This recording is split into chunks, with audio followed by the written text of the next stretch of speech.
Hola, bienvenidos. Que lo sepan, este programa es de ustedes y de nosotros. De los que quieren escuchar y ver, opinar y reflexionar. Queremos que se informen, se emocionen, se molesten, aplaudan, da igual. Pero sientan. Porque aquí se respira libertad y no somos infalibles. Es un encuentro con el periodismo independiente, que anhela el bien común, que no se casa con Chana ni Juana. Perseguimos la verdad y buscamos pautas, sí, porque también comemos y no nos condiciona. Criticamos al poder más allá de la ideología, porque no hacemos publicidad ni propaganda, salvo publientrevistas. Aquí la ética no se negocia, se habla fuerte y claro. Y recuerden, a esta hora, la del Mono López, hay muchos programas en el dial, pero como este, para bien o para mal, ninguno. Prepárese. El programa de hoy presenta entrevistas que hicieron noticia esta semana. Declaraciones, análisis de los temas más actuales, aquellos incluso que siguen en desarrollo. Material necesario para comprender lo que ocurre en el país y el mundo. Bienvenidos.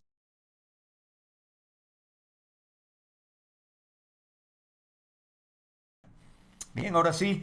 Entiendo que ya está nuestro invitado. Por favor, que pase al estudio principal, 17:13. Lo tenemos ahí en pantalla. Santiago García Álvarez, economista y docente de la Universidad Central. Un gusto, como siempre, Santiago, tenerte aquí.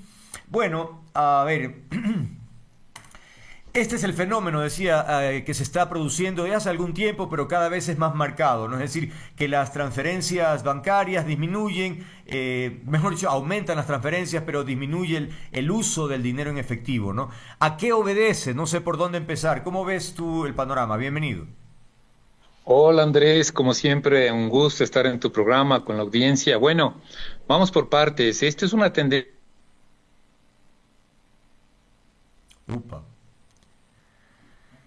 A ver, algo pasó, Santiago, no sé si tú me escuchas, te quedaste colgado. A ver, entonces Ahí, cerremos. A ¿me ver, escuchas? Sí, ahorita tuve un problema. Me parece que me escuchas ahí. sí, sí, ahí te escucho bien. Sí, sí, qué pena, se fue la señal. Bueno, Ujú. a ver, pero vamos con la comunicación efectiva entonces. A ver, decía que esta es una tendencia a nivel global, a escala planetaria, Sí. cada vez menos utilización del billete físico, las monedas físicas, y cada vez más la utilización del dinero virtual o a través de canales virtuales. Eso, hay unos estudios recientes a nivel global. Todos los países desarrollados ya están en esta tendencia en utilizar al mínimo, digamos, tal como conocemos la moneda, ¿no? El billete, el dinero físico. Así que eso, y en el caso del Ecuador, la referencia para rápidamente contextualizar, es cierto, el número de transacciones que se hace a través del canales digitales, llámese banca web, llámese uso del teléfono, pasaron de 153 millones de transacciones, Andrés, 153 millones a 190 millones de transacciones en este año. Es decir, Mm, no hay dudas, el Ecuador también mm. está inmerso, como acabo de comentar, en esa tendencia global a utilizar este dinero llamado dinero virtual, o mejor dicho, a través de canales virtuales sería el nombre más exacto. ¿Y esto es un beneficio para todos, usuario y también las empresas? Yo creo que dos cosas ahí. Yo quiero hacer una reflexión mucho más profunda, Andrés, y en tu programa siempre es necesario hacer eso y no quedarnos a veces en la superficialidad. Mm, Todo el mundo entendemos que en vez de ir a un banco, a un cajero y retirar mi efectivo, pues puedo hacer una transacción a través de mi página, de la página web del banco, de la cooperativa, mm, o a través de mi celular. Ahí no hay duda. O sea, ¿quién puede dudarla? Todo lo que significa. Hay estudios que dicen que la generación Z, es decir, aquella población nacida desde el año 97, es decir, los jóvenes claro. de hoy y luego las otras, la Y, ellos no están dispuestos a perder el tiempo. Entonces, como que el sistema, en este caso el sistema de pagos, los servicios financieros, están atendiendo algo que está aquí ya presente, estas generaciones con nueva forma de hacer negocios, con nueva forma de usar el dinero, con nuevas formas de entender el dinero. Pero Ujú. yo quiero decir algo más importante y ojalá tiempo para discutirlo, Andrés. El tema es que también estos instrumentos digitales y canales digitales se han convertido en varios países latinoamericanos y en el mundo estrategias para una mayor inclusión financiera. Y ese sí es un tema apasionante porque solo te doy un dato, aproximadamente 17% de la población adulta del Ecuador no tiene servicios financieros. Y hay un dato preocupante, aproximadamente 1 millón, tengo aquí el dato, 1.3 millones de ecuatorianos salió del sistema financiero el año anterior, por coactivas, porque no pagaron, porque no pudieron.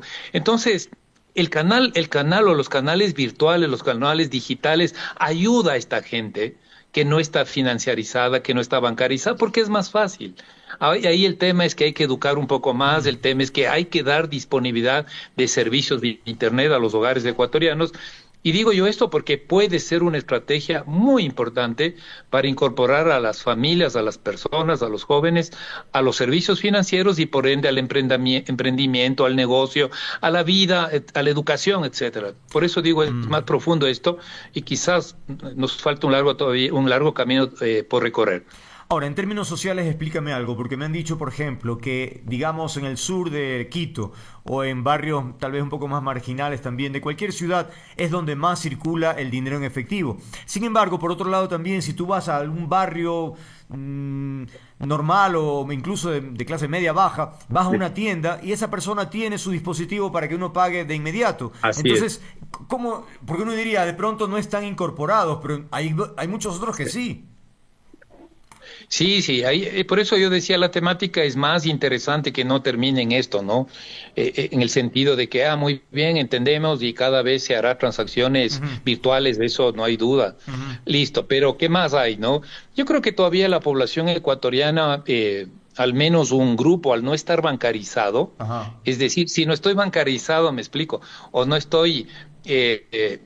no soy socio de una cooperativa de ahorro y crédito o no soy depositante en una mutualista, si no tengo vínculo con un banco público, entonces está claro que utilizo el dinero en efectivo. Y ahí sí hay un problema, ¿no? Y en las circunstancias actuales del Ecuador, y que no es nuevo, ha pasado en otros países, pues empieza a fluir desde el dinero ilegal el efectivo, porque ahí hay un proceso de blanqueamiento, ¿no? Todos entendemos el lavado de dinero. Claro. El momento que el dinero sucio, Andrés, el momento que el dinero sucio entra al sistema financiero y es rastreable. Y si es rastreable, es pesquisable, no sé qué frase utilizar, es verificable, se puede seguir la ruta del dinero. Entonces, por eso sí, no creo que podamos detener eso, lo podemos limitar, eso sí, controlar. Y yo creo que el país necesita una buena agenda que se ha definido, pero los gobiernos como que a veces dudan y no le meten todas las ganas, diferentes gobiernos, para tener una agenda realmente efectiva de incorporación de sectores que hoy no están bancarizados, que hoy no están con servicios financieros, y eso sería un buen antídoto para enfrentar lo que acabo de mencionar, ¿no? El lavado de dinero a través del dinero en efectivo, que es como suele operar este tipo de transacciones por fuera de la ley. Este fenómeno no solo se refleja en las transacciones cotidianas de los ciudadanos, sino también entre bancos. Es decir, los bancos también, evidentemente, tienen este tipo. Entonces, estamos hablando de que ya el dinero está en la reserva, uno confía que existe, pero en realidad todas son transacciones virtuales. Sí, pero es que eso es, ya te dije, Andrés, por eso empecé diciendo que este es un fenómeno global, ¿no? Claro. Y donde el papel moneda, tal como lo conocemos, que será siglos, sin exagerarte, siglos, pues va a cambiar, claro, ¿no? Y será esto. Ahora, en el caso del Ecuador, vale la pena, aunque es un poquito técnico, pero me atrevo a plantear. En el caso del Ecuador, la liquidez está en el sistema financiero, no en las reservas internacionales. Tiene otra explicación las reservas internacionales para mostrar básicamente tu capacidad, por ejemplo, de cumplir exigencias de importación o exigencias a nuestros acreedores. Para eso sirve. Pero tú y yo no. Nosotros y la gente y las empresas nos movemos alrededor del sistema financiero. Eso es, no en la reserva internacional. Entonces, ahí preparé unos datos, Andrés, porque creo que es muy importante también decir, la cartera de crédito hasta el mes de septiembre subió 8,6%, es decir, el crédito en este año ha subido un 8% comparado de enero a septiembre del año anterior. El crédito al consumo sumó 30.000 millones de dólares con un incremento del 6%. El crédito productivo es poquito, allá viene una reflexión, no poquito, es menor al de consumo, 23.000 millones de dólares y creció 16%. Y el microcrédito, yo sé que estas cifras puede alguien marear, pero 10.000 millones de dólares y creció el 3%. ¿Cuál es mi conclusión? Que el crédito está creciendo, que la cartera de crédito en el sistema financiero crece, pero el microcrédito es el menor. Y ahí sí me atrevo a decir, hay que trabajar, porque debería haber una minga nacional en el Ecuador para que el microcrédito fluya con más fuerza. Ahí lucharemos contra la pobreza, ahí lucharemos contra el desempleo. Doy estos datos, no repito.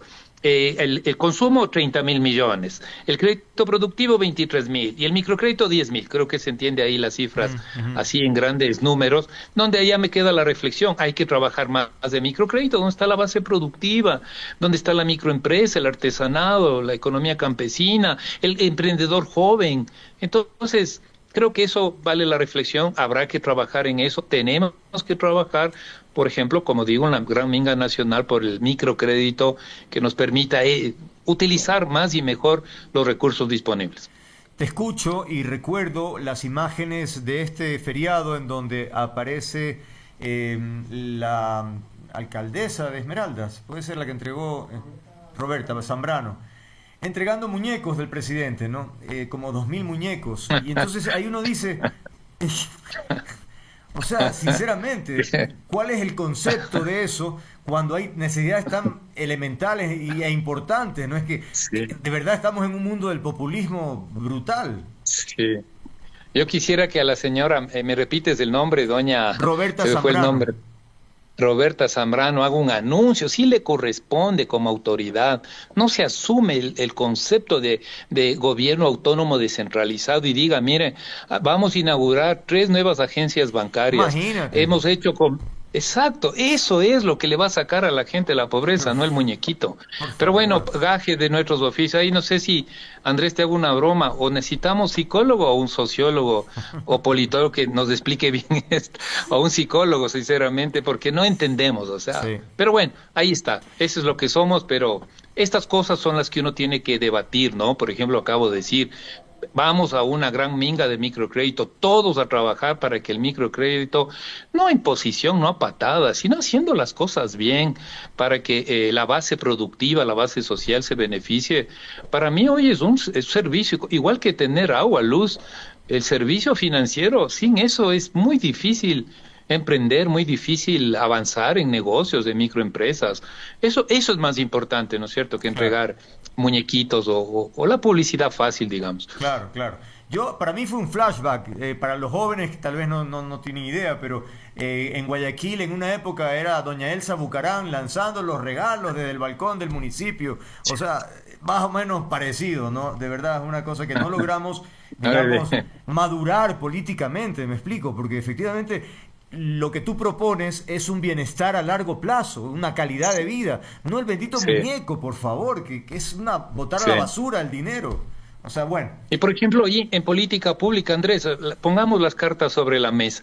¿Cuánto representa la banca pública? Que está a orden de los gobiernos. Banca pública es Corporación Financiera Nacional, Ban Ecuador. ¿Cuánto dinero manejan en crédito? Yo te doy la cifra. Más o menos del 10% del total de crédito. O sea, y a la baja, ¿no? O sea, cada vez la banca pública entrega menos dinero en el bruto, digamos, en el valor bruto del crédito. Ahí está, eso es política pública. Señores, a Esmeraldas, Banco Público, te exijo, es parte de la política de este gobierno, vamos a hacer esto. Eso es lo que quisiéramos de escucharnos, ¿verdad? Y ni siquiera esperaría, porque no se puede obligar al sistema financiero privado, no se puede, pues a patadas dile, no, tú vas a Esmeraldas porque vas. No, pero a la banca pública sí. Mira, qué distinto sería ese discurso, ese lenguaje, ¿no? Pero hay que decirlo, y se requiere que esto lo que estamos comentando, esta bancarización, estos servicios financieros llegue a las bases sociales. Gran instrumento de lucha contra la pobreza, sí se discute en algunas academias cuando se pregunta, y bueno, ¿y cómo salimos de la pobreza? Aquí está una respuesta. Servicios financieros, señor. ponga servicios que llegue a la gente. Ahora, me imagino también es una cuestión de iniciativa propia. Por ejemplo, sí me ha tocado a taxistas a quienes se les puede hacer una transferencia, o en el taller del vehículo que por una reparación pequeña también se puede pagar. Es decir, es cuestión también de tener esa iniciativa que finalmente va mejorando todo. Pero eso creo que ahí sí hay que decir que vamos a paso bien acelerado, diría, los que tenemos servicios financieros, las pequeñas empresas, las grandes, eso va a paso acelerado. Tú vas a una verduría y te dice, ahí está, ¿no es cierto?, el QR y ya. Sí, Digite, haga el escaneo y listo. La vendedora de la esquina me dice lo mismo. Sí, vamos rápido. El taxista ya acepta y dice, bueno, aquí está, mira, ahí está o por último, transfiérame desde su banca virtual. Yo creo que vamos rápido. Lo que sí menciono, no es porque yo quiera y quiera ser crítico, pero lo mencioné los datos, ¿no? Hay una población todavía no bancarizada. Ahí sí no hay forma, le puedo dar el celular más inteligente del planeta. No estoy bancarizado, no tengo una cuenta en una cooperativa de ahorro, en una mutualista, pues estoy complicado, ¿cómo hago? O sea, ahí sí ya no hay vuelta. Y otro dato, 70% de hogares tenemos acceso a Internet. O sea, señores, 30% no. Entonces, eso también hay que decirlo. Se requiere también ciertas infraestructuras que faciliten lo que estamos hablando, el dinero virtual, el dinero transaccional a través de canales virtuales. Y otra cosa también, sí nos falta, Andrés, educación financiera. Entiendo, hubo una buena reforma educativa, creo que son 2-3 años, donde y este gobierno mismo ha impulsado, en donde ya hay un tema de educación financiera en escuelas y colegios. No hay que enseñar a nuestros hijos a amar el dinero, lo que hay que enseñarles a usar bien el dinero, porque algunos niños creen que el dinero sale del cajero, ¿no? Y algunos adultos también. Claro. Entonces, eso es de educación financiera, cómo uso mi tarjeta de crédito, cómo me endeudo a mediano plazo, cómo hago esto, que no es tan difícil, con una ayuda puedo tener un QR en mi pequeña tienda para que el consumidor pague lo más pronto posible a través de esa transferencia. Hay mucho que hacer ahí. También es un buen tema de educación financiera, y Ecuador no se caracteriza a nivel de América Latina por tener altos niveles de educación financiera. Vamos por debajo de la media. Creo que es otro punto también a discutir como política pública. Tengo 2 elementos más que me gustaría, uno a favor y uno en contra, sobre este fenómeno. El que está a favor dice que gracias a esta nueva metodología combate de alguna manera la inseguridad, porque no vas pues con la billetera repleta de billetes, me explico, entonces es como que eso ayudaría de alguna forma. Sí, por supuesto. Sí, ¿no? Yo sigo sin entender por qué otra gente, pero es, como digo, falta de educación financiera. No puede ser que vaya a retirar $5,000, $4,000. Claro. O sea, me pongo en peligro y salgo a la calle. Claro. Si hay un servicio gratuito de policía, he visto que funciona, se llama y están atentos, pero ahí es desconocimiento y cultura, Andrés, y educación, ¿no? Todavía nuestro pueblo necesita un largo recorrido. Estas son las cosas importantes de una reforma educativa, de consolidar eso, cómo defendernos frente a defender nuestro patrimonio. Realmente es dinero de la familia, etcétera. Sí, ahí hay un tema. Es que hay varias cosas. Uno es seguridad, otra cosa es rapidez, otra cosa es la posibilidad de integrarme a servicios de valor agregado. La tarjeta de crédito. Hoy compro algo para vender, pago en 30 días, puedo vender en 30 días y ya tuve una ganancia, y con la tarjeta de crédito he logrado tener una ganancia que me permite cubrir, ya sea con interés o sin. Andrés, en eso hay mucho campo que recorrer al país, y eso se llama educación financiera. Y el elemento que dicen que es un poco, que puede ser negativo, dice que transacciones sin efectivo podrían fomentar un mayor gasto. ¿Por qué? Ya que las personas son menos conscientes de la cantidad de dinero que gastan cuando no es dinero físico. Claro, uno dice, escribes ahí el valor y ya, como que no es pero si ves la billetera y vas viendo los billetes, caracho, como que te empieza a dar un cargo de conciencia. Sí, no. A ver. Por ejemplo, en dinero virtual a través de la banca transaccional no puede ir más allá de lo que tenga en el banco, ¿no? Claro, si ahorita me dicen, Santiago, transfiéreme $1,000, no voy a poder, sinceramente, no me alcanza. Claro. Entonces, de eso, con tarjeta de crédito, si hay un estudio, Andrés, algún rato podemos conversar y preparar la información. Se hizo un estudio muy importante hace 2 años atrás y llegaban a la cifra de que de que el ecuatoriano vive con alto endeudamiento, ¿no? Y entonces deben a 5 o 6 instituciones financieras, significa te pasas de una a otra. Hay personas que manejan varias tarjetas de crédito. En fin, sí, sí es cierto, pero creo que más es el beneficio de lo que estamos comentando, ¿no? Mayor uso de canales virtuales, digitales y menor uso de efectivo. Yo creo que el beneficio supera, pero por creces, muy largo, a posibilidades que sí, cierto, con temas culturales, posibilidad de endeudamiento, en fin, de facilidad de endeudamiento, claro que sí. Pero bueno, yo creo que sopesando las cosas, más va por el lado positivo, ¿no? Y que en el mundo va por esta línea, ¿no? Más dinero virtual y casi, yo creo que será, lejos de unos años, entrará en extinción la especie monetaria, el dinero, billete, etcétera. Hace años, pero eso es increíble. Hace años, yo no sé si fueron ya serán unos 15 años, que estaba en Estados Unidos y me compré la computadora que todavía... Ah, no, esta se me dañó. Bueno, ya, una computadora, ¿no? Yo fui con dinero en efectivo, pues, y saca y cuenta, y la gente me quedaba mirando como diciendo, este man es de otra parte, porque allí nadie se le ocurría, o sea, en efectivo, como que te miran mal diciendo, ¿cómo así tiene efectivo? Puede ser lavado o algo así, ¿no? Y peor si eres uno extranjero y te ven el pasaporte ecuatoriano, puchica. Entonces, hace tanto tiempo, imagínate ahora.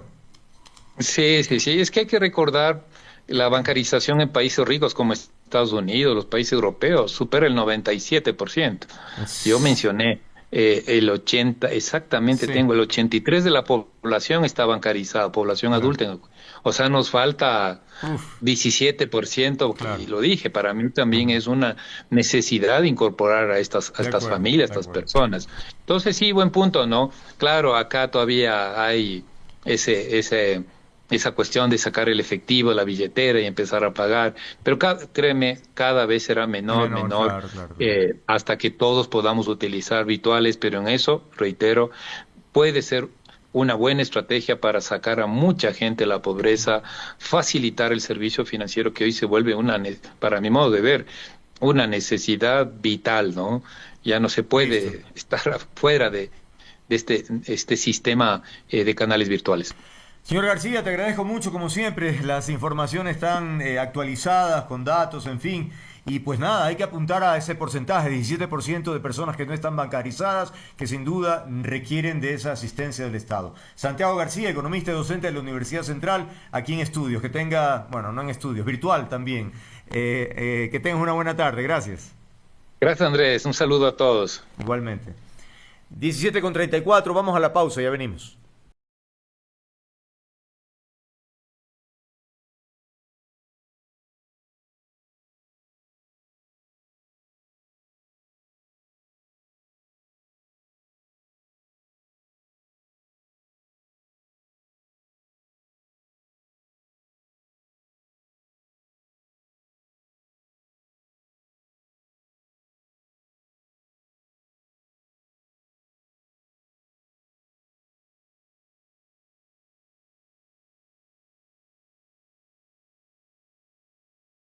Y 18:11, vamos de inmediato con nuestra siguiente entrevista. Me dicen que ya está listo, así es que pase por favor al estudio principal para analizar un tema que no es nuevo. Esto ya se conoció hace algún tiempo, sin embargo, a propósito de unas últimas declaraciones de la ministra de Trabajo, vuelve al tapete la polémica generada en torno a la decisión del presidente o del gobierno de adelantar el 13º sueldo, porque se dice, por un lado, bueno, el gobierno dice, es para la reactivación económica del país, pero por otro lado se habla de populismo. ¿Y por qué?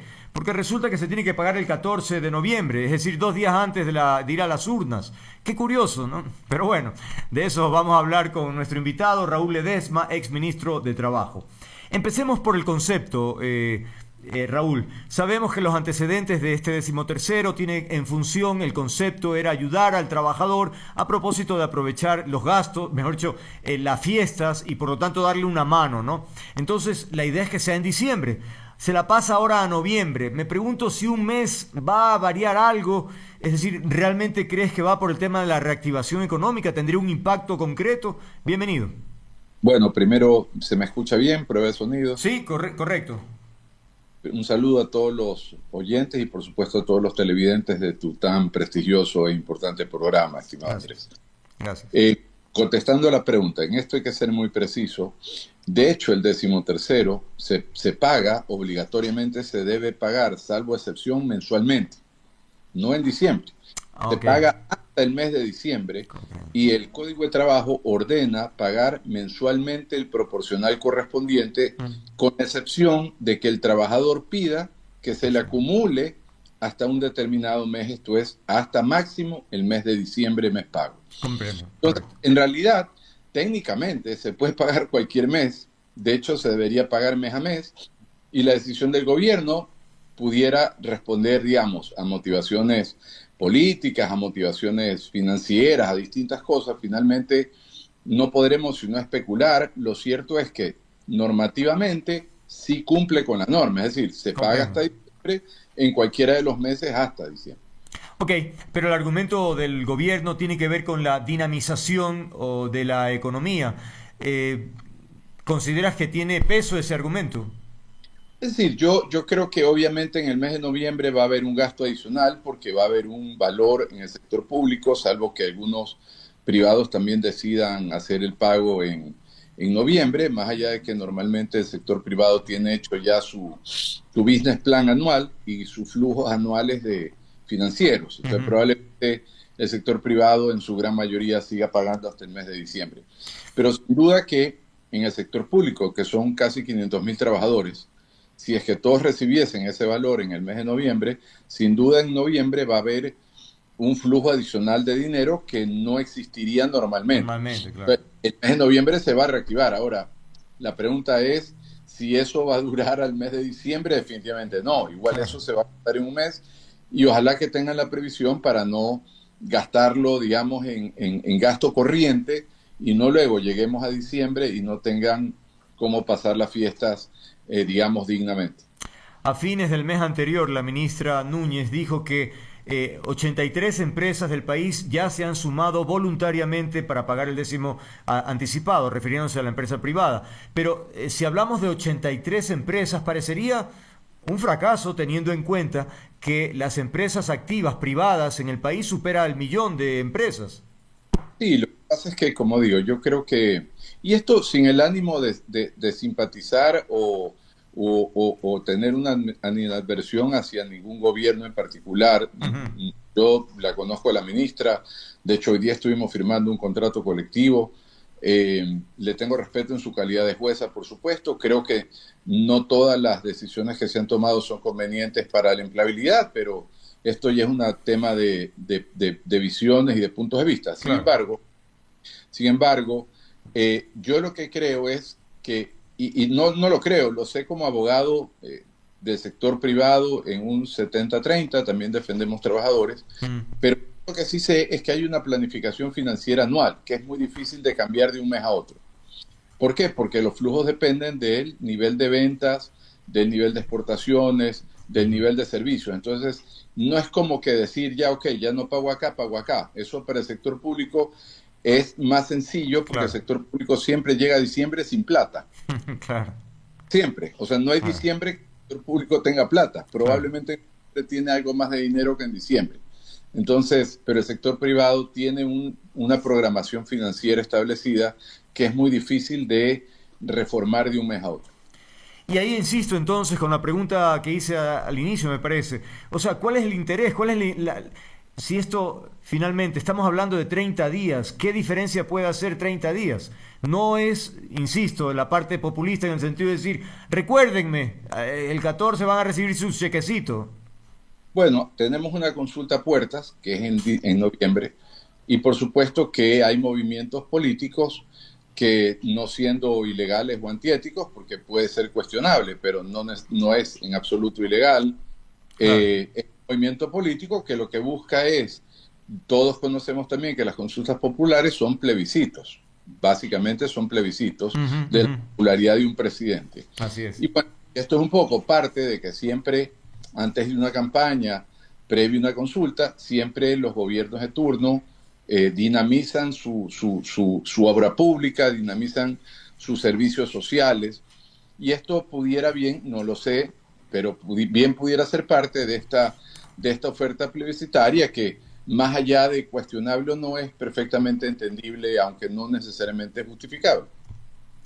Ahora, espérenme un ratito. Municipios, ya. Pero el problema tiene otra faceta, digamos. Estamos hablando de los trabajadores, pero también los municipios han dicho: ¿cómo el gobierno pide que yo pague el 13º adelantado si tiene una enorme deuda con los gobiernos autónomos no descentralizados?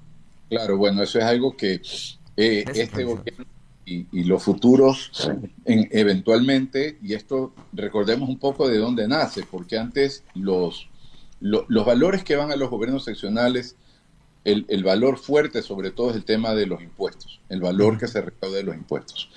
Y estos valores antes iban directamente a los gobiernos seccionales. Luego, en la época del expresidente Correa, hubo un cambio hacia la cuenta única del Tesoro para centralizar y, pudiera yo especular también, controlar de esa manera el flujo financiero y con eso el apoyo político de ciertos municipios y prefecturas. Lamentablemente eso no se ha cambiado. Yo creo que eventualmente, ahora que viene una constituyente, por ejemplo, que yo creo que hay que verla como un cúmulo de oportunidades, creo que los alcaldes, por ejemplo, deberían de hacer una importante campaña para que esto vuelva al cauce de lo que normalmente era. Los dineros de las alcaldías y de las prefecturas no tienen por qué pasar por la cuenta única del Tesoro. Deberían de pagárseles directamente. No hay ningún motivo, ninguna excusa técnica por la cual ese dinero deba primero pasar por las finanzas del Ejecutivo y esto generar una demora en el pago de los mismos.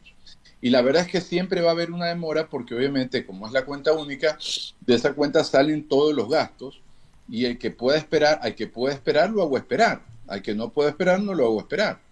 Entonces, siempre van a haber estas prioridades. Yo creo que ahora que viene la constituyente es una oportunidad, por ejemplo, para, en vez de estar solo discutiendo en lo que no debe de ocurrir, deberíamos de centrarnos justamente en este tipo de cambios que sí deben ocurrir y que también son de fondo porque dinamizan la obra pública y el pago al día de sus trabajadores. Y ahí no habrían retrasos ni excusa de pago retrasado.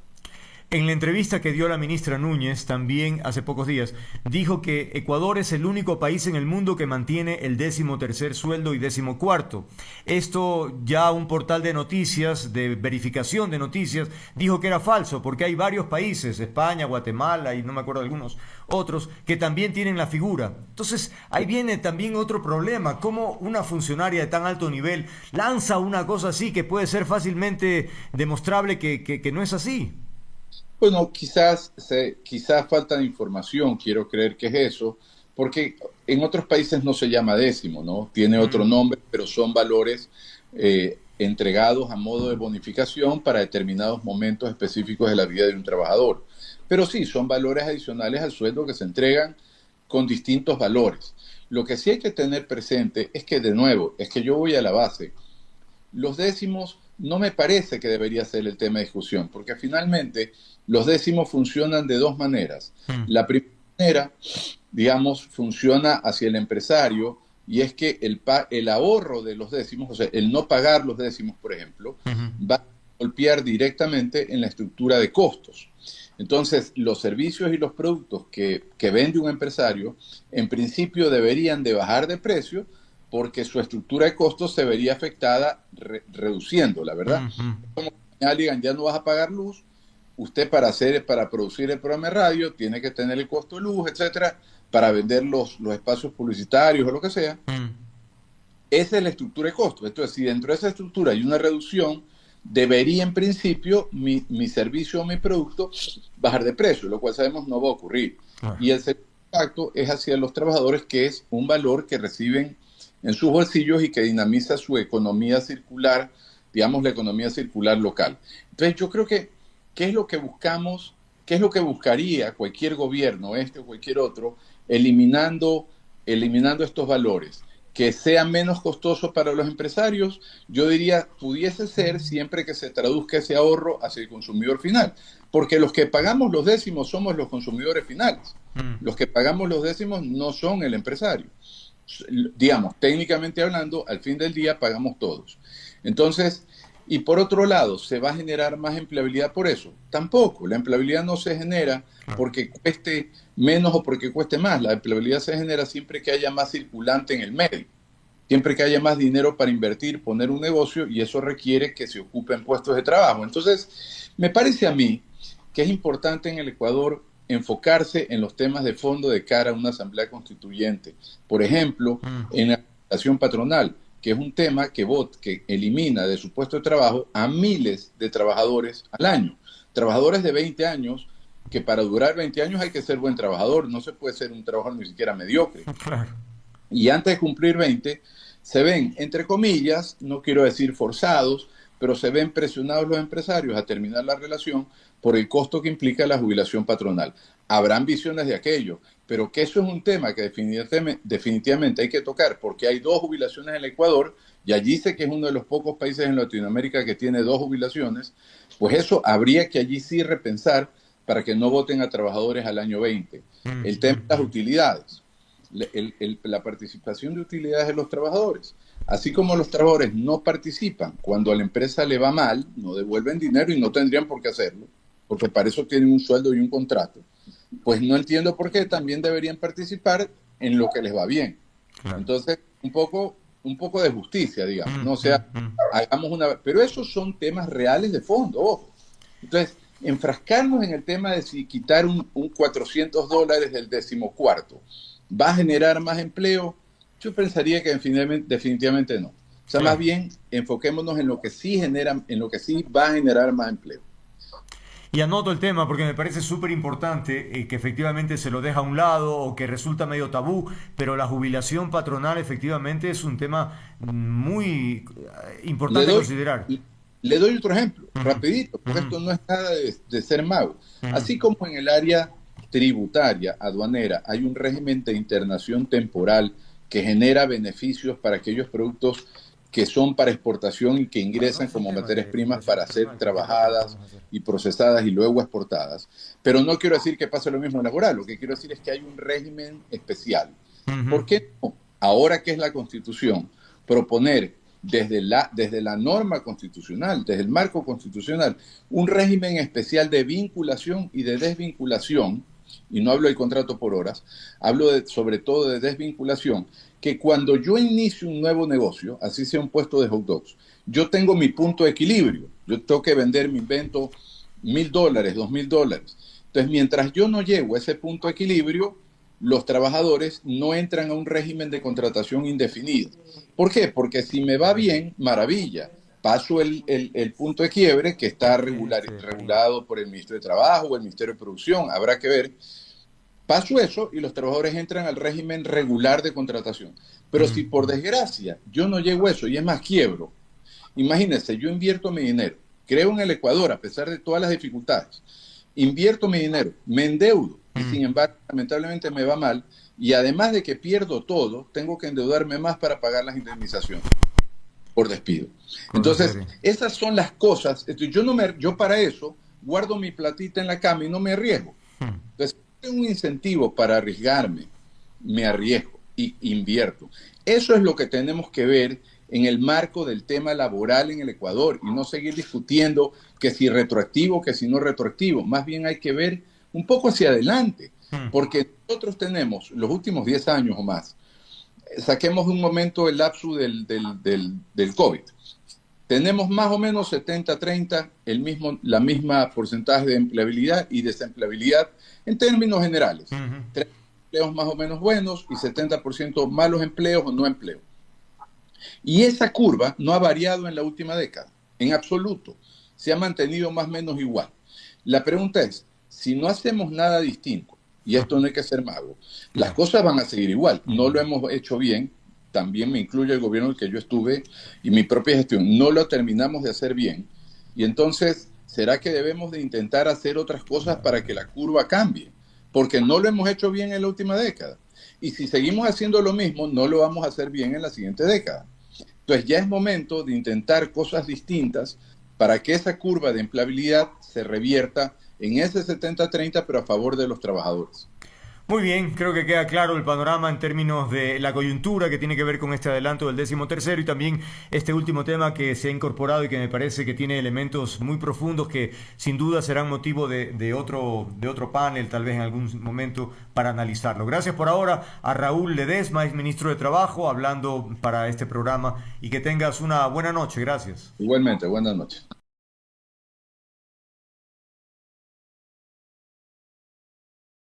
Bien, estamos ya, me dicen, con nuestra invitada. Por favor, que pase al estudio principal. Ahí la tenemos en pantalla.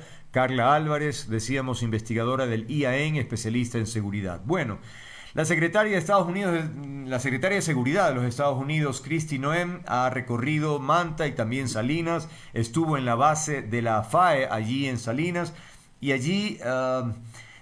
Pues bueno, el gobierno, o al menos el ministro de Gobierno, se mostró tremendamente optimista. Dijo que la visita de ella era una señal premonitoria de mejores días para el país prácticamente. Y ella también en Twitter dijo que fue un honor visitar las instalaciones, pero en definitiva lo que se menciona es que se habla sobre las bases estadounidenses en el Ecuador.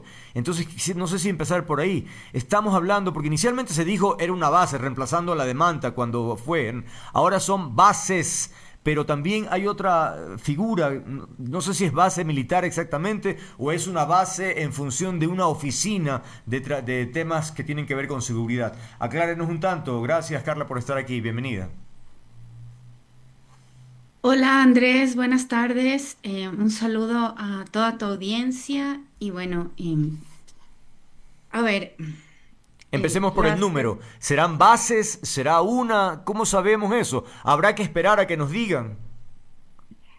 a ver, yo creo que esta consulta popular está cargada de incertidumbres Mm, y está también, ha sido opacada por la falta de claridad en múltiples temas y en múltiples ámbitos, ¿no? Entonces, no sabemos si hay una base o hay muchas bases. ok. Las preguntas, y esa específicamente sobre las bases, habla de bases militares, pero el presidente dice que hay gente que no lee bien y que son solo bases, pero no sé quién es el que no lee bien.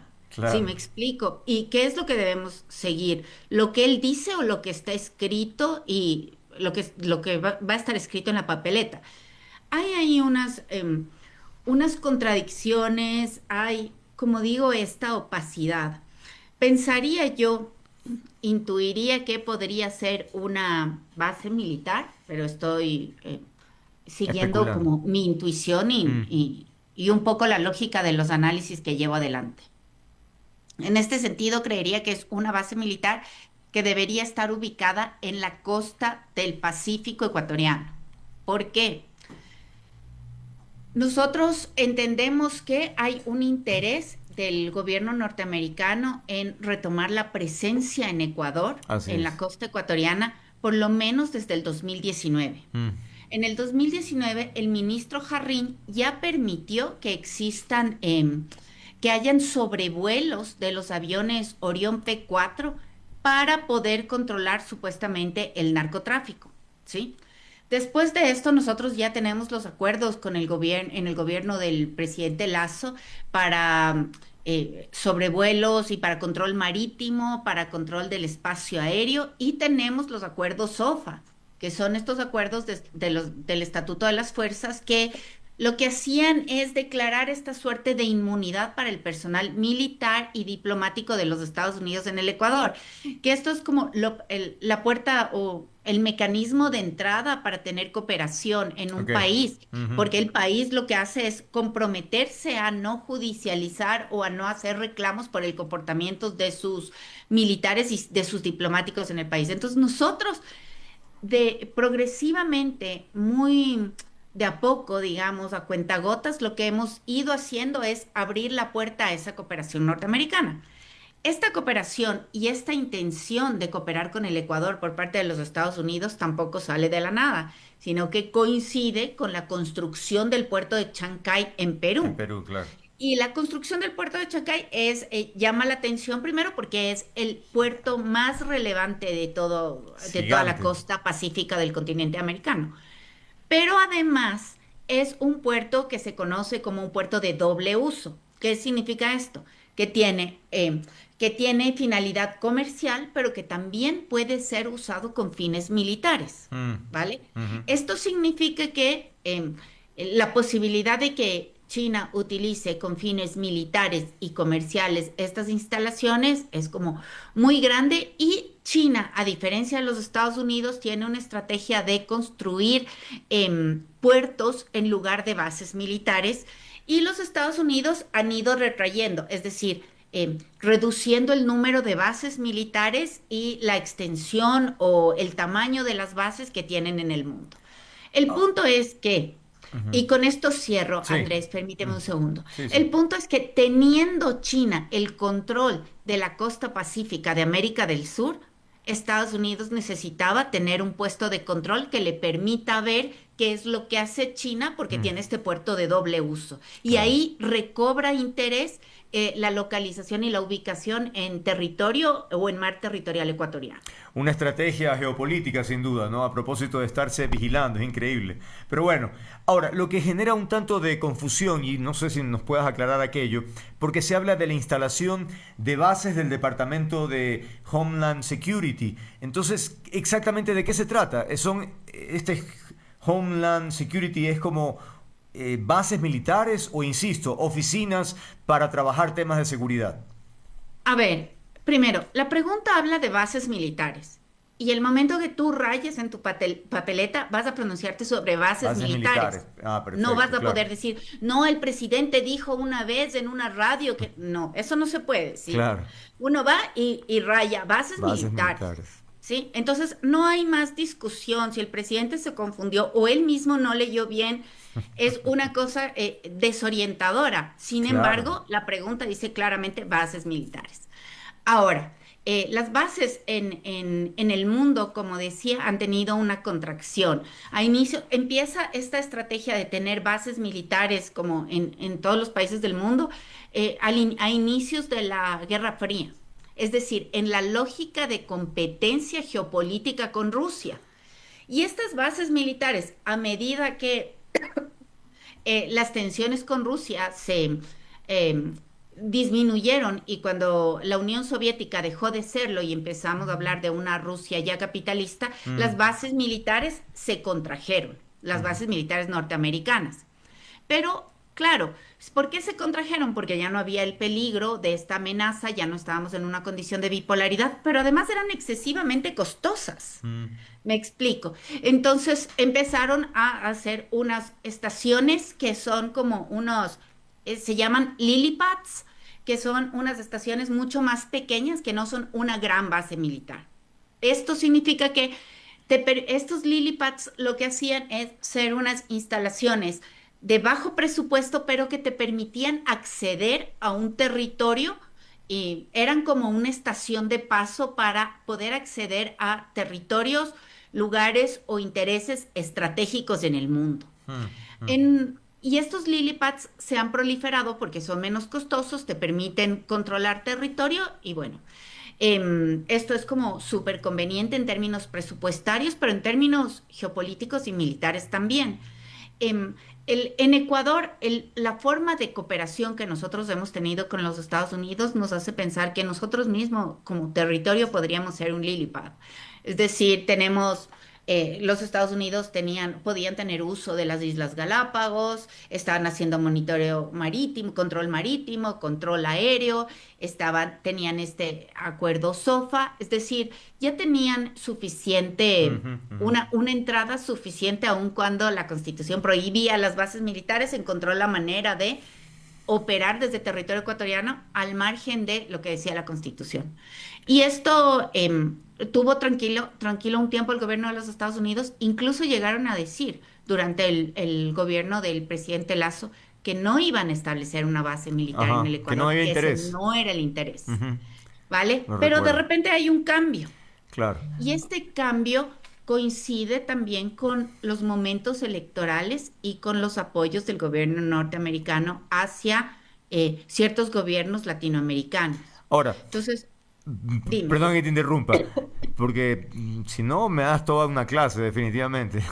Perdón. Ahora, no, me parece bien, sino que tengo que hacer algunas precisiones. No, otro elemento que genera cierta confusión tiene que ver con la primera. Cuando recién salió esta historia de la posibilidad de bases militares, se pensó en Galápagos. Galápagos era permanentemente el tema, digamos. De pronto dijo, no, Galápagos la verdad ya no resulta interesante, sino Manta y Salinas, entre ellos vamos a ver. Entonces yo lo que quisiera entender, ¿eso será fruto de una planificación o de improvisación? Es que no se entiende que haga una propuesta tan seria al país diciéndole que Galápagos va a ser el destino y de pronto... Claro, hubo voces en contra, ¿no?, de en cuanto a Galápagos, y finalmente se descarta. ¿Cuál es su lectura?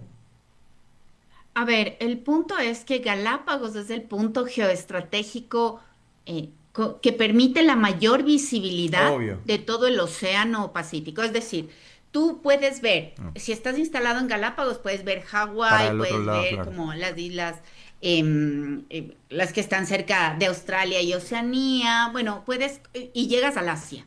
Pero también puedes ver Chancay en Perú. Claro, Es decir, claro, tienes claro. una mirada de doble lado. Mm. Pero las Islas Galápagos, así son de estratégicas, son también delicadas.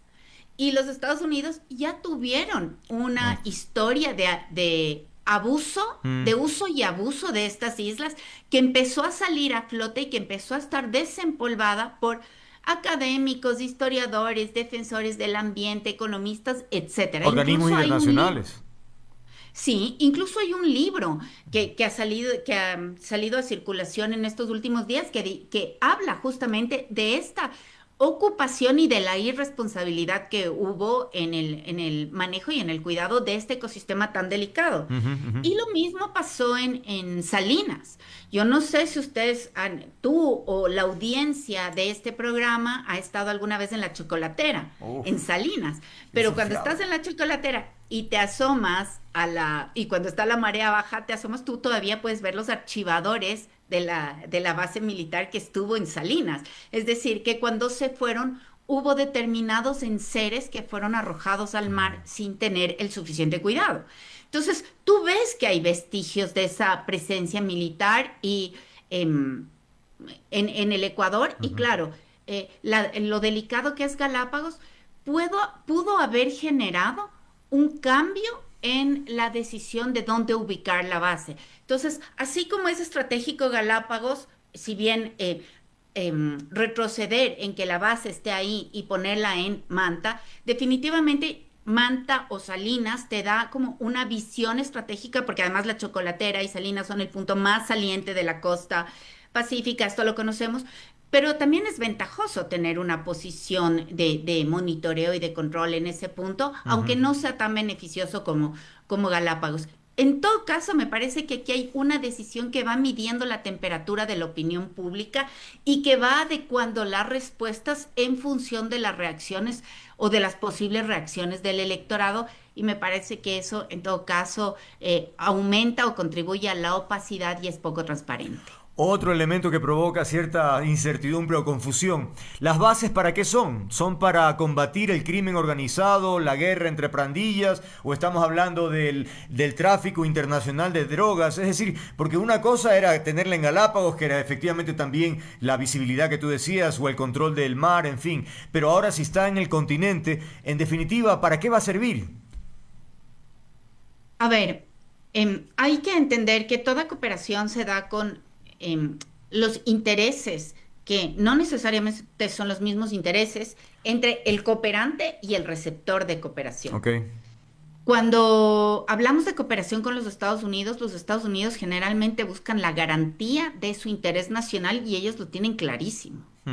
Y cuando hablamos de Ecuador o de América Latina, nosotros estamos buscando generalmente ayuda también para conseguir nuestro interés nacional. El punto es que ambos intereses nacionales no coinciden De acuerdo. generalmente.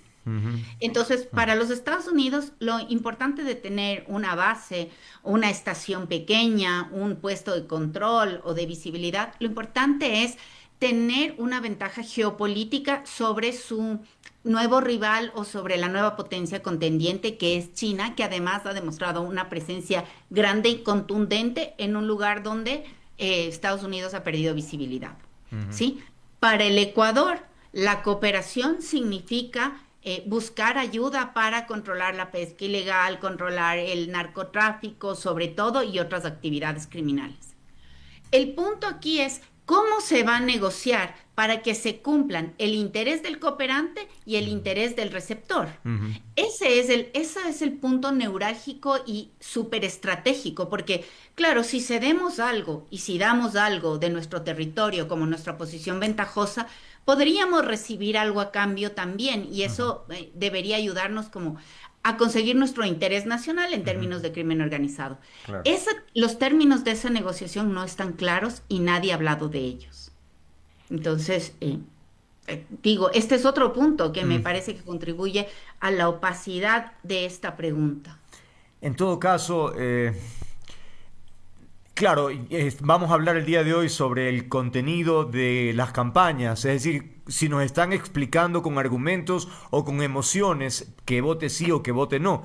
Y ya claro, al hacer una revisión, no es que nos explican exactamente sobre este tema, por ejemplo, el alcance, ¿no? Simplemente nos hablan de más seguridad, vamos a eliminar la delincuencia, lo que sea. Entonces, queda en el imaginario de que esas bases van a servir y al parecer, pues, todavía no nos queda claro si eso va a ser efectivo.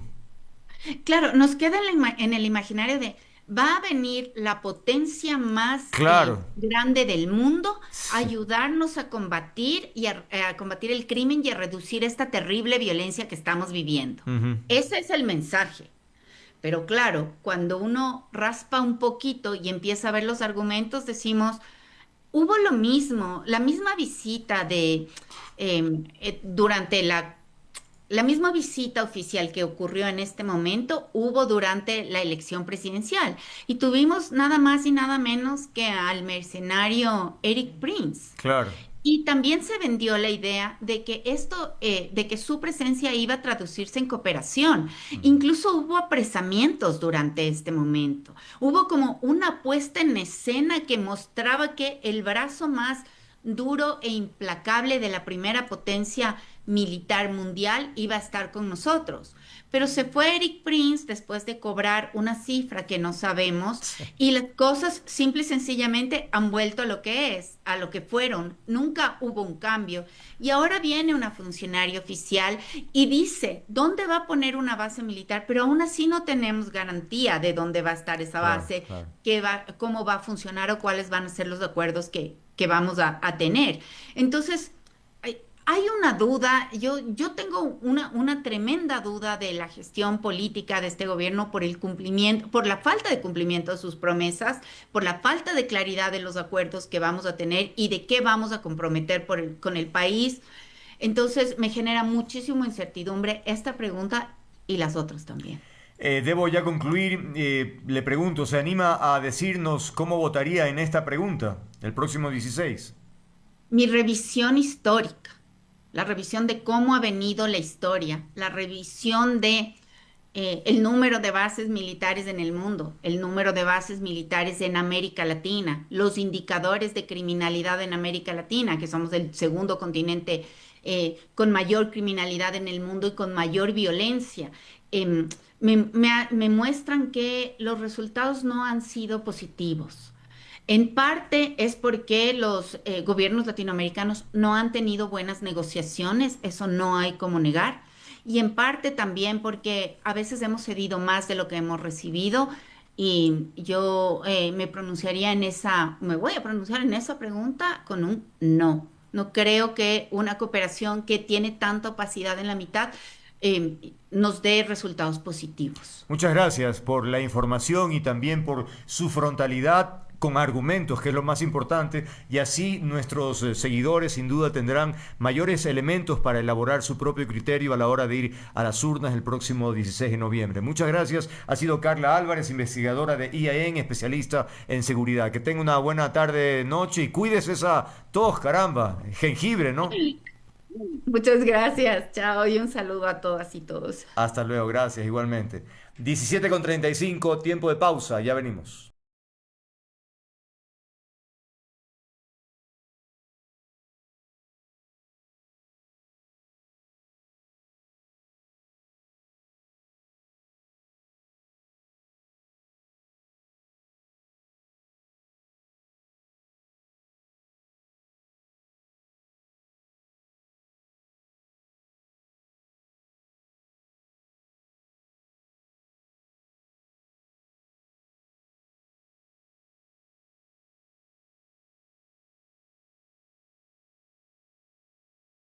Bien, tenemos ya a nuestro invitado, ahí lo vemos en pantalla. Se trata de Juan Carlos Solines. A los tiempos, señor Solines, bienvenido. Él es experto en tecnología y telecomunicaciones. Lo hemos invitado porque, bueno, hemos hablado de este tema en algunas ocasiones y siempre era la expectativa, la demora, las pérdidas que tenía el Ecuador porque no logramos cerrar los benditos contratos y finalmente, Claro y Tigo ya tendrá que cumplir con un contrato de 880 millones hasta el 2038.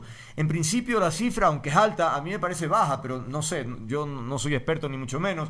Así que explícame, ¿cómo salimos de este contrato? ¿Ha sido bueno, favorable o no tanto? Bienvenido. Hola, mi querido Andrés, un gusto y un saludo a toda tu audiencia. Gracias. Bueno, esa pregunta es la pregunta del millón, ¿no? ¿Qué tan buena negociación ha sido? ¿Qué tanto nos beneficia? Sobre todo a los usuarios, que somos los que consumimos y los que pagamos por el servicio.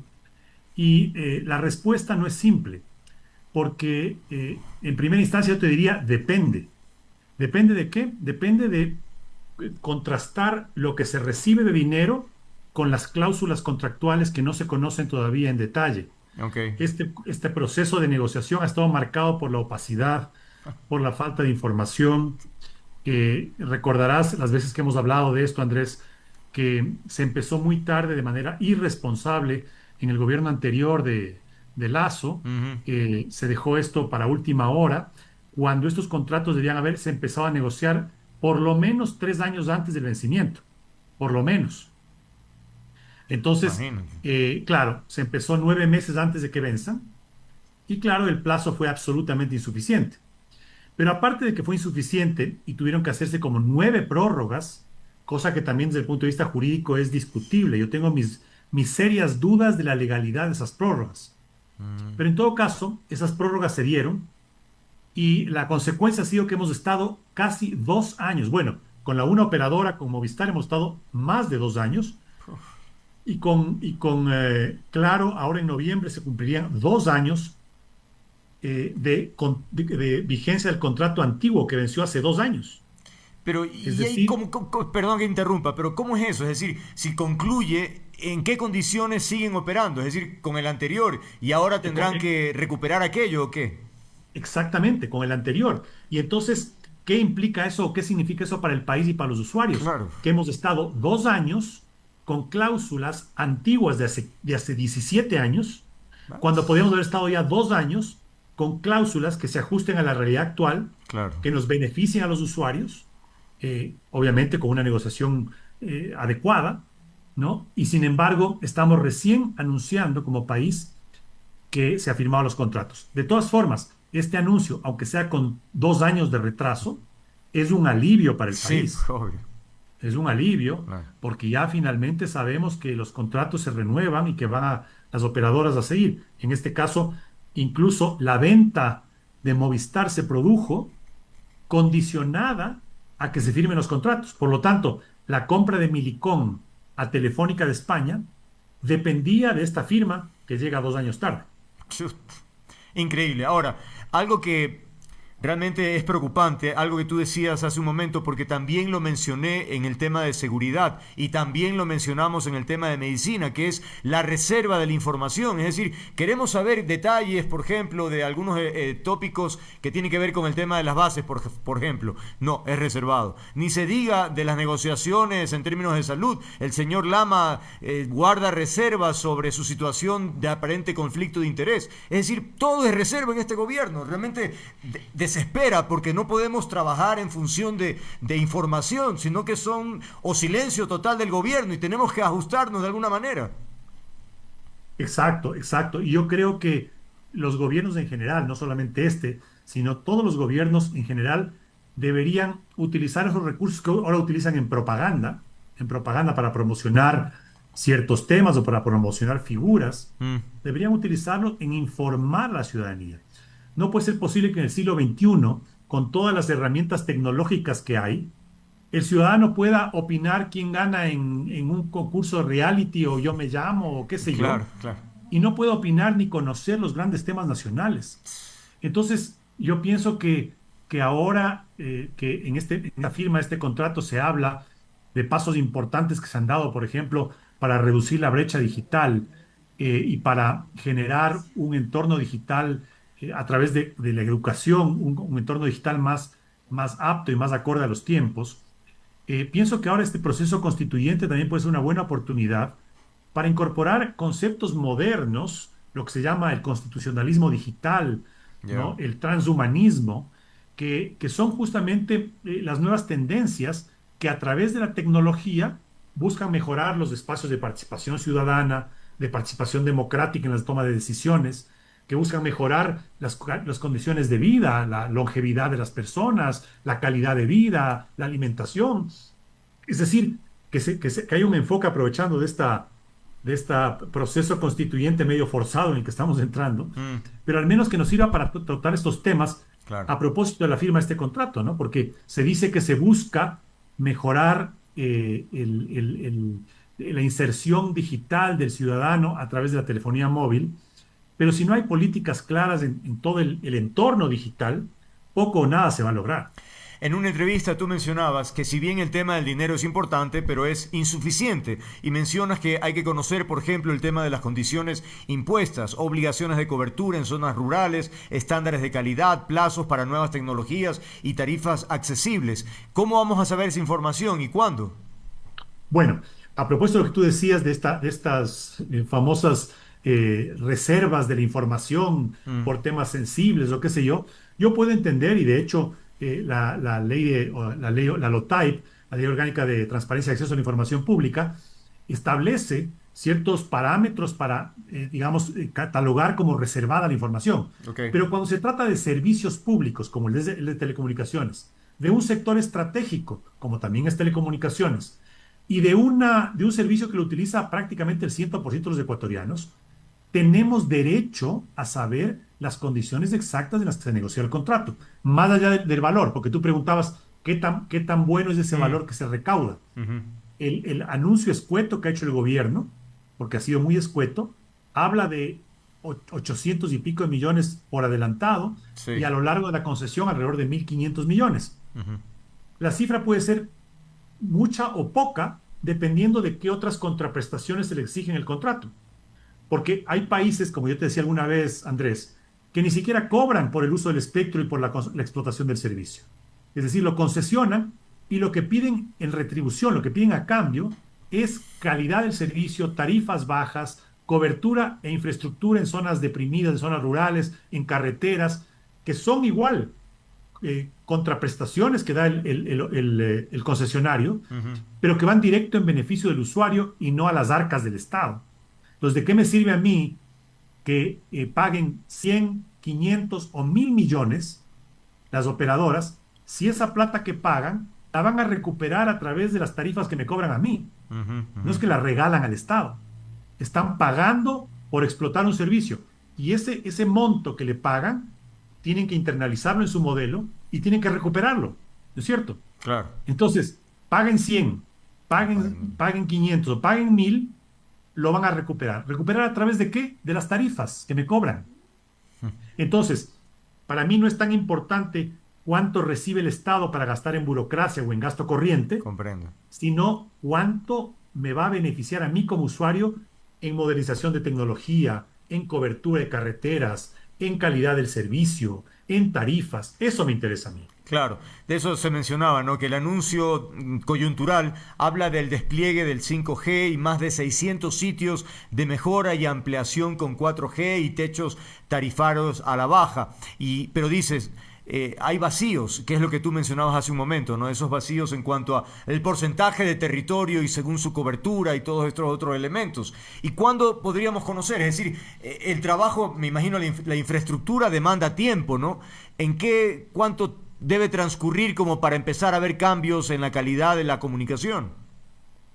Bueno, el 5G que tú mencionas, Andrés, me parece más una estrategia de marketing. Veo que ya hay publicidad de CNT que habla de 5G. El 5G nos vienen hablando desde hace muchos años. Acuérdate que en el gobierno de Lenín Moreno se hizo un lanzamiento con bombos y platillos de que el 5G llegaba al Ecuador. Sí. Y la verdad sea dicha, ni siquiera hemos valorado la banda del espectro radioeléctrico donde va a funcionar 5G. Es decir, estamos a la cola de los países de la región, no se diga del mundo, pero de la región estamos a la cola en cuanto a la adopción y al despliegue de 5G, ¿no? Entonces, todo esto que se habla de 5G y que se hace publicidad de 5G, me parece que es más una estrategia de marketing que una realidad, porque el Ecuador ni siquiera ha licitado las bandas para el despliegue de 5G, que son las bandas de 3.5 GHz. Increíble. Entonces, dicho esto, también hay que decir a la gente que el 5G, más allá de todo este furor que ha causado, que además en los países donde ya se ha desplegado y se usa 5G, no ha tenido un mayor impacto en el ciudadano común y corriente. Okay. Porque el 5G es más una generación para las aplicaciones de inteligencia artificial y de Internet de las cosas de forma industrial, digamos, Okay. en donde la latencia del servicio de conectividad tiene que ser mínimo. Por ejemplo, tienes un sistema de semáforos en la ciudad controlado por inteligencia artificial. Esa inteligencia artificial tiene que estar conectada a todos los semáforos de la ciudad para ver flujo de tráfico, por ejemplo. Claro, y que fluya. En esos sistemas no se puede caer el Internet, porque causarías un caos. Igual en un vehículo autoconducido sin chofer, ¿no? Está guiado a través de la conectividad de Internet, entonces no puede haber latencias, y ahí sí el 5G hace mucho sentido. Pero para ti y para mí, que utilizamos para chatear, para mandar correos electrónicos, para hablar en WhatsApp, para mandar videos o para usar streaming de Spotify o de Netflix, el 4G es más que suficiente. Es más que suficiente. Entonces, lo que debemos exigir nosotros ahora los ciudadanos es que con este contrato al menos se despliegue a nivel nacional el 4G. Estamos muy lejos de la adopción todavía total del 4G. Ahora, ¿no? Si bien es cierto, o sea, lo que tú mencionas de que Ecuador está a la cola en la región en términos de la adopción del 5G, pero resulta que en comparación también con la región somos los más caros en el tema del servicio. ¿Por qué? Bueno, yo no tengo ningún estudio comparativo, no sé si es que eso sea así, pero sí te puedo decir, Andrés, lo que decíamos hace un momento. Si el Ecuador es un país costoso para concesionar, ¿no? Porque el Estado está pretendiendo o ha logrado sacar 600, 700, 800, 1.000 millones de dólares. Entonces, claro, esa inversión en un mercado, yo diría comparativamente con países vecinos o países de la región, muy pequeño. Pensemos que nuestro mercado de telefonía móvil es más o menos similar al de Panamá, ¿no? Okay. Entonces es un mercado muy, muy pequeño. Entonces, si hay que pagar mucho, se vuelve un país caro. Y eso que pagan tienen que recuperarlo. Igual, el costo del empleo, o sea, todos los costos involucrados en proveer el servicio en el país tienen que ser internalizados y recuperados por las operadoras. Eso puede explicar, por ejemplo, los costos. Otra explicación también es el tráfico internacional. Hoy en día el negocio es de datos. Ya casi nadie utiliza la voz como era antes, los paquetes de minutos, ¿no? Porque ahora todo el mundo habla por sobre IP, sobre las plataformas de mensajería instantánea. Entonces, ahora lo que consumimos es datos. Y los paquetes son en gigas. ¿Cuántos gigas tienes? Y se me acabaron los gigas. Entonces, esos datos, cuando se trata de tráfico internacional, cuando salen afuera, tú tienes unos costos que pagar. Antes, cuando era la llamada de voz, los costos que tenías que pagar en la interconexión. Si yo llamaba a un usuario de Claro y yo tenía Movistar, claro, había un costo. La llamada se me incrementaba porque había un costo de interconexión. Claro. ¿No es cierto? Ahora no hay esos costos de interconexión, pero en cambio tienes los costos de tráfico internacional de datos. Ya. Entonces, claro, si es que nuestros proveedores de capacidad internacional, que son los cables submarinos o los satélites, tienen costos muy altos, y eso habría que revisar también. Por ejemplo, si es que sacar el tráfico internacional de Ecuador es más costoso que en Perú y que en Colombia, entonces seguramente los costos que pagamos nosotros van a ser más altos. La pregunta es, ¿por qué son más altos? ¿No? Si los cables son los mismos. De acuerdo, de acuerdo. Entonces, como no hay un reglamento de competencia para el sector, es casi tierra de nadie, Andrés. Comprendo. Me queda tiempo para dos preguntas puntuales. Lo que te dije hace un momento lo tomé de una opinión de Alberto Acosta Burneo, que dice que Ecuador mantiene el espectro más caro de la región, lo que dificulta atraer inversión en una industria intensiva en capital. Es decir, eso complica el panorama, digamos. Exacto. Y sobre todo, Andrés, que la concesión del espectro radioeléctrico sobre lo que funcionan muchos servicios, no solamente telefonía móvil, sino muchos otros servicios, el de portador, porque además ahora las empresas móviles no solamente compiten entre sí, compiten con los proveedores de Internet, que antes no sucedía, pero ahora, por ejemplo, tú estás conectado a la red móvil solamente cuando estás en el auto casi, porque llegas a la oficina o llegas a la casa y te conectas al Wi-Fi de esos lugares. Claro. O te vas a un restaurante o a un hotel También. y te conectas al Wi-Fi de esos lugares. Entonces, tú consumes datos de la telefónica móvil solamente cuando estás movilizándote. Y ahí de por sí ya es un caos, porque sales 2 kilómetros fuera de la ciudad y ya no hay señal. Claro, claro.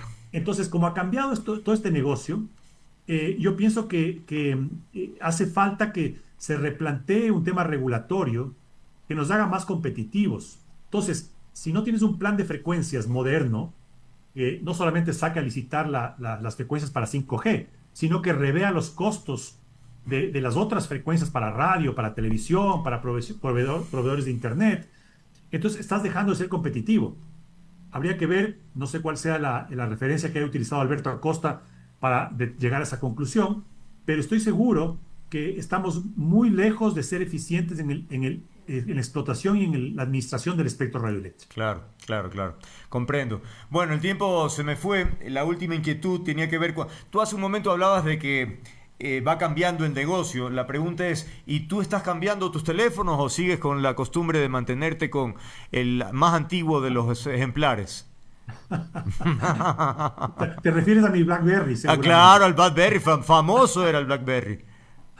Sabes que el BlackBerry ese se me descompuso, o sea, no tuvo ninguna falla, sino se me cayó la pantalla. Se me salió la pantalla hace unos meses. No puedo creer que lo seguías usando.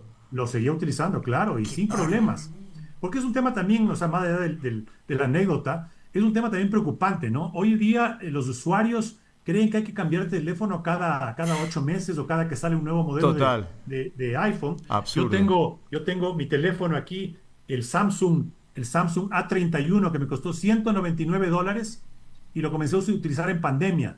Y me funciona perfecto para todo. Me costó $199 y no estoy contaminando con electrónicos, porque esto es un problema grave en el mundo, ¿no?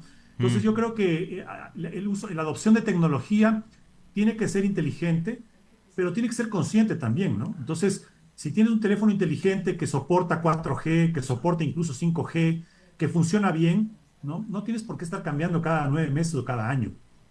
Así que yo pienso que ahora con esta supuesta inversión en tecnología que va a propiciarse a raíz de la firma de los contratos, la gente debe estar consciente de que normalmente los teléfonos inteligentes ya vienen adaptados para 4G y para 5G.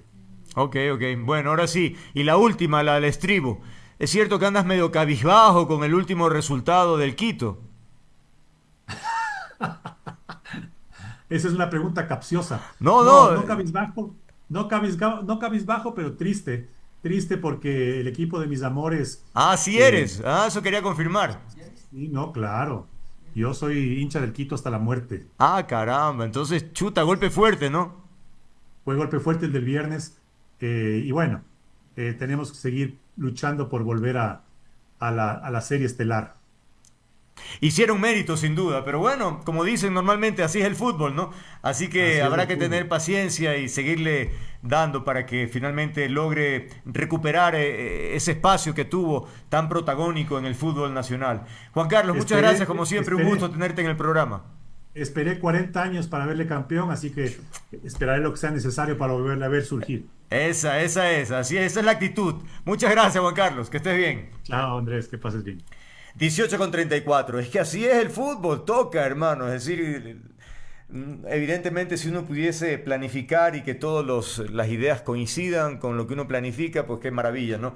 Pero ahí tienen cómo desconcierta y finalmente son lecciones que da la vida. Todos los hinchas del Quito, pues nuevamente con mucha paciencia, renovar ánimos y finalmente la esperanza de que el equipo mejore para que, insisto, vuelva a ese rol protagónico. Amigas, amigos, 18:35, es tiempo de despedir, pero recuerden, me encanta lo que hago, disfruto interactuar con ustedes. Si quieren encontrarme, aquí estoy, estaré comprometido con el periodismo, con las ideas, con los afectos. Un apapacho, los espero siempre. Chao, chao.